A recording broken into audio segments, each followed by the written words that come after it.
Hello, everybody.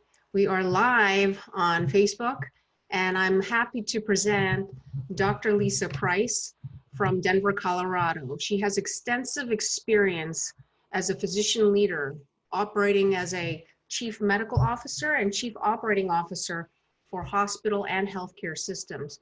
Right now, she's the senior medical director of Physician Health Partners. And I'm so happy to introduce you. Thank you so much for being on with us. Thanks so much for inviting me. I'm really looking forward to the conversation. Yes. So let's just get to it. I want to know, what is leadership to you? That is an interesting, challenging question. I think that it is the ability to listen and prioritize and make tough decisions. Especially during this COVID crisis, how have you used your leadership skills to promote change that's required? I think I really have focused my career on kind of more of the servant leadership aspects. And so it's really listening to the people that we're trying to help and serve, identifying the gaps, whether it's communication gaps, understanding gaps, maybe it's technology or in this rapidly changing environment, payer rules, whatever it is, and trying to fill the gaps to help us meet the needs of our patients. Right. I mean, did you have telemedicine to begin with, or did you have to institute that in your organization? That was not something that we did. We had a couple of practices that were experimenting, but I would have to say that I think that the level of interest was pretty low. How many practices do you serve, by the way, Lisa? Probably about 65 practices in the IPA, in the Independent Physician Association. And how many physicians would that involve? It's approximately 350 physicians and APPs. So that's a lot of physicians to get on board with telemedicine. How did you engage your physicians in that? I think it was listening to where the need was. And so, we anticipated that with COVID, it was going to be more difficult to get patients in and to triage.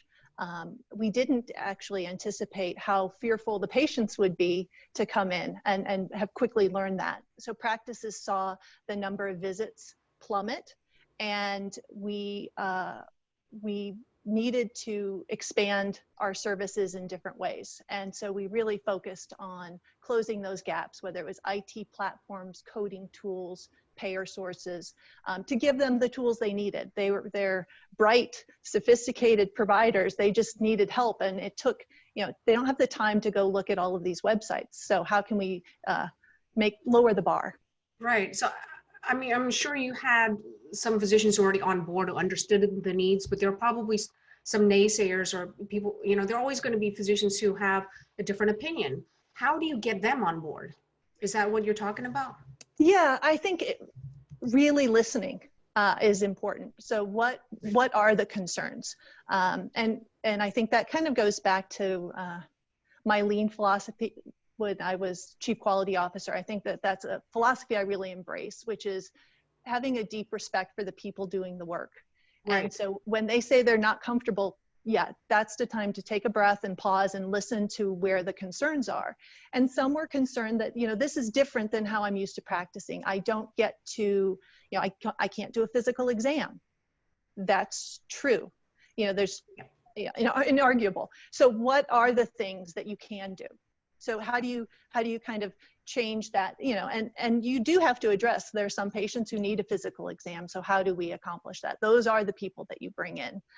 But how, expanding our ideas of what we can do through telemedicine and audio. Well, how did you deal with the whole PPE issue? Did you guys have that problem?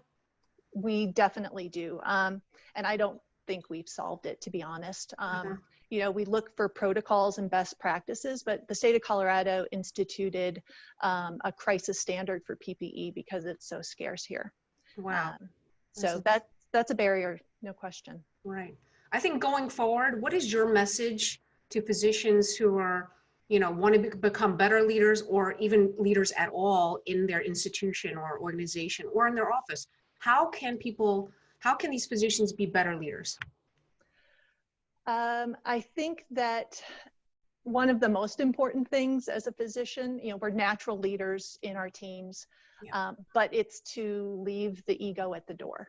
Yeah. That you have to have the confidence in what you know and your approach and your analytical thinking, but you don't have to be worried about your ego. You shouldn't be worried about a title or getting credit for things. I think the focus should be on the work, and can you elevate everybody around you, and those are the things that I think will make you successful in whatever position you have. Well, thank you so much for this interview, Lisa. I appreciate it. And I'm sure we'll have you come back and give us more tips in the future. Thanks so much. It was great Stay to talk with you. healthy and well. Thank you so much. Thanks. Thank you guys for watching. Bye.